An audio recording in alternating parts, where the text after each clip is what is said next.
welcome to season 2 of the Slaying It podcast. Kind of miss doing this kind of long form talking videos and really excited what we have planned for season 2.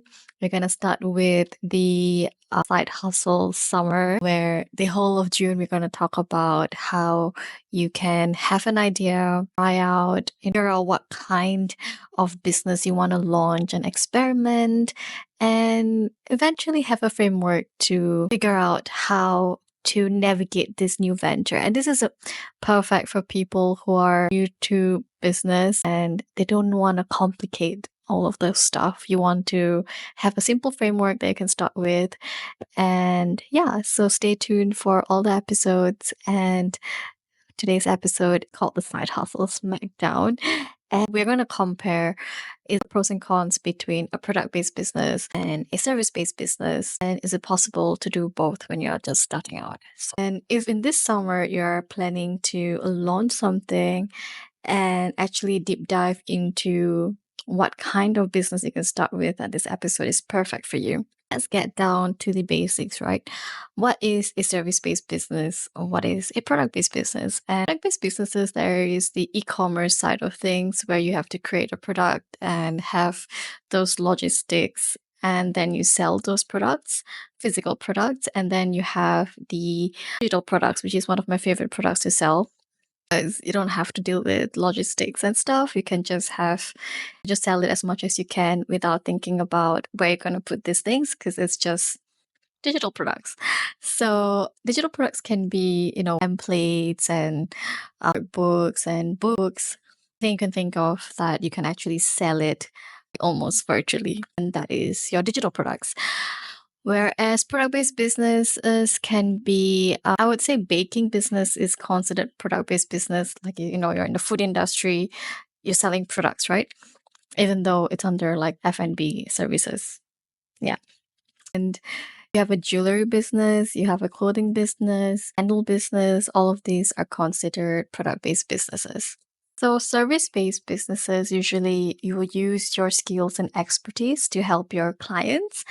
And that can be, helping them with copywriting, helping them with maybe photography services, consulting, freelance writing, virtual assisting, and more. And the pros of this kind of businesses is actually it's low startup cost. You barely need much capital. Whereas when you have a product-based business, you need quite a bit of capital to start, because you have to maybe purchase materials for maybe your clothing business. You have to maybe source out the jewelries, or you're like a candle making business. You have to like source out all those ingredients to make candles. So yeah, there's really low startup costs, and I feel like service-based businesses, usually you'll have a lot of opportunity to build a community, and whereas product-based businesses, there is obviously you can build a community in any kind of businesses, but from the get-go, it might be a bit hard to build that community.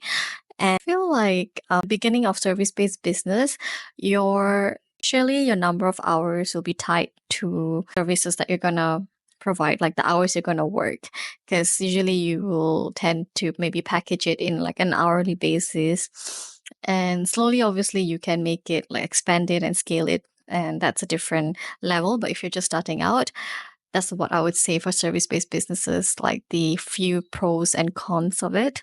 For product-based businesses, is you can scale it fast if it's digital products, but when it comes to physical products, it's a bit hard, because when you're first starting out, you have to think about your MOQ, like how much orders can you actually bring in? Do you have storage space for it? How are you going to manage the logistics? And usually as startups, you're usually a one-man show. So it's a bit hard to figure out the logistics. Because when I first started out, I did try product-based businesses, and I found it quite challenging. And also, like, I wasn't really that passionate about the products. I feel like it really works if the things that you're selling is something that aligns with you. Because I tried drop shipping, I tried selling some artsy plant with the plant holder. So all sorts of things. But there's always takeaway despite whatever business you start. Because when I started doing product-based business, I picked up photography. I figured out how to, do flat lays, how to market it on Instagram. So never think that whatever you're gonna start with is a waste of time, or if you are not gonna succeed in your first few ideas, is a failure. Because all skills that you're gonna gain from trying out these different ideas is all transferable, and nothing is ever gone to waste as long as you know how to move these skills forward to your next business ideas. One of the cons for product-based businesses is that there is usually quite a bit of startup costs. There is inventory, and you have to deal with shipping. You have to ship out stuff, pack them. So there is a lot of admin work that can take kind of a bit of time. But obviously, if it's products that you believe in, that you're passionate about, to sell it to your audience, and you know that there's a market for it, by all means, go for it. Don't ever think that, this is easier to sell, so I'll sell that. You also have to align with what makes you happy, what you believe in. But of course, you also think about the profitability of your business idea, because at the end of the day, we need to make a profit so that, we can sustain ourselves in the long term. So now let's talk about, how do you actually figure out, shall I do service-based business or shall I do product-based business? So if you're at that stage where you're just confused, think about the skills you have. Like if you're good at writing, is copywriting services something that you can provide? If let's say you're good at designing, think about, can you actually, learn more about designing templates for small business owners and offer that as a service? If you're like a tech troubleshoot person, can you be like a freelancer person? Like the options right now, it's limitless because of social media. You're someone who mastered more than 2, 3 languages. Can you do some kind of language tutoring online and package that as a service? So anything you do, think about the skill set that you already have, that you can actually package that and give that service and that solution for your clients that they are looking for this kind of services. So even under services, you can even branch out to maybe 2 different categories. So it can be problem solving ideas, like, or does someone need organization? Can you be a virtual assistant if you're good at organization? Are you good at something like a niche specific kind of consulting, like parenting, gardening, etc.? It can be any niche, and you're good at it, you're an expert in it, you know what you're going to talk about. You can package that into a service. And it can even be task management that can fall under virtual assistant, and you can help like coaches and business owner manage their tasks better. So that is under problem solving category. Another category you might have is people centric, good with community management, virtual assisting, specialized coaching or mentoring. And this, like, you can like figure out what you're good at with your skill set and package that as a service, and just brainstorm your skill set in a piece of paper. I'll probably give you a roadmap or framework in this episode that you can download, and you're brainstorming there, and you'll probably figure out how you can combine your skill sets and provide a service to your ideal audience and solve your client problems. So some of the pros of starting a service-based business is you don't sometimes even need a website to outline your expertise. You can just have an Instagram account. I'm an Instagram coach, so I would vouch for growing your business on Instagram. But if you are interested in YouTube or LinkedIn, Twitter, if that's your thing, go for it. But I feel like Instagram is like one of the best platforms to start something new, experiment, get some feedback. And at the beginning, you won't really, use that much money, much capital. It's just your time, lots of time. But I don't know, as you slowly progress, you might want to, hire people, run some ads, but that's a different thing. But I feel like starting something straight away is very easy on Instagram, and you should definitely think about that route if you are planning to figure out ideas will work and do your market research. Instagram gives you a lot of flexibility and opportunity to do that. I might add that Instagram is also a place where you can build client relationships very, very fast, because you have the DMs, you have the stickers, the polls, the question bars. you can use your stories. So I think it's really just so many opportunities you can build on Instagram compared to like other platforms that might be a bit more barriers. And yeah, so that's one more pros for building something on Instagram. Okay, this will be the con section of doing service-based business. One thing I need to highlight is that no matter what kind of business you do, there will be a certain percentage of it that is going to be challenging. There will be sacrifices made. There is no that kind of like work that feel amazing at every phase. And what I'm trying to say is that you will face challenges, and that's just the norm.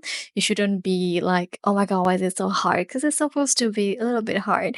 First of all, there will be a lot of time that you need to invest initially because scaling will require you to outsource. You might need to have other streams of income other than your service-based business. For example, I have coaching program, but I also have digital products that's selling on the side, like courses, templates.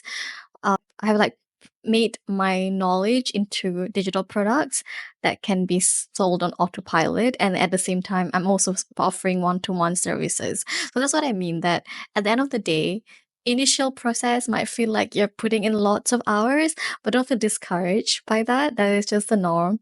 And as you put that much of hours, you also learn so much in the process. And one thing is that, okay, you might think that, oh, if I leave my 9 to 5 job, I don't have to deal with like demanding bosses anymore or demanding people. And that doesn't really go away. Even when you start your business, you will find yourself dealing with difficult clients, figuring out how to handle those hard conversations and meeting their expectation, negotiating. So I feel like even in your corporate world, there are a lot of skills that can actually bring it forward to your business, which can be learning about, how to communicate with people, how to resolve agreement or something that, your client is not liking about it. How do you handle it professionally? So I feel like a lot of the things you learn in the corporate world is definitely transferable. I think one more thing you need to be a bit used to is selling yourself, your products, because a lot of us might not be straight away a great salesperson or figuring out how to actually look at selling in a very positive way. So that'll be something, a lot of mindset shift that you have to work on as you go.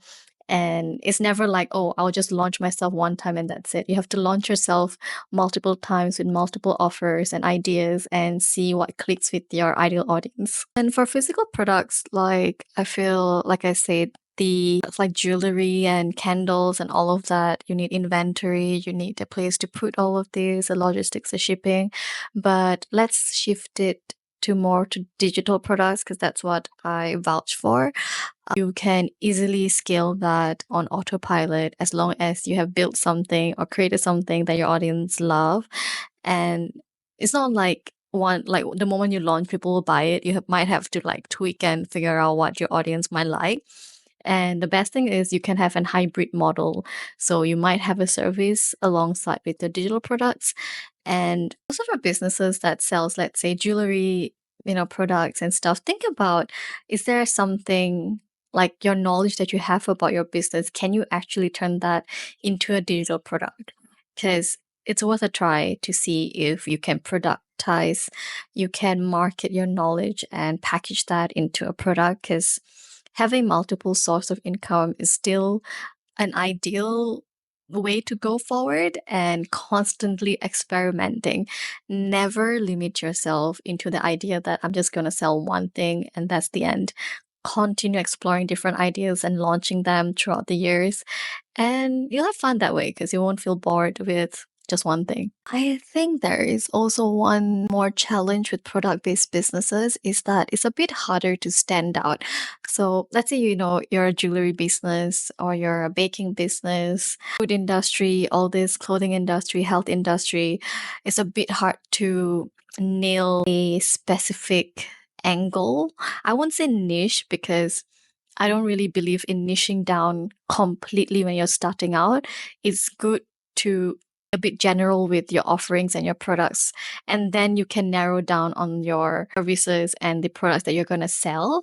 Because at first, you want to cast a wider net to see who is interested in these topics. And then you can further narrow down into, oh, maybe they might like this product or they might like this service if I package it in this way. So narrow down on your offerings, but don't narrow down on the type of content you're going to talk about. Because like a person, they follow so many different niches. Like I follow so many different niches. So don't be afraid to talk about different things when you're starting out. After knowing these options, like you have service-based business, you have product-based business, but what kind of business is perfect for me? And let's dig deeper into what you like.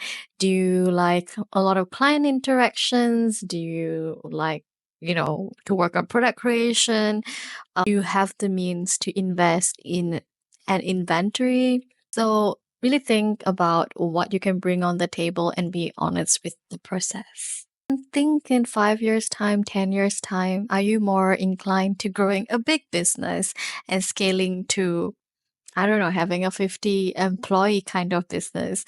Or are you okay with being a solopreneur and having a small business? Because either ways is what you think you'll find the most joy in.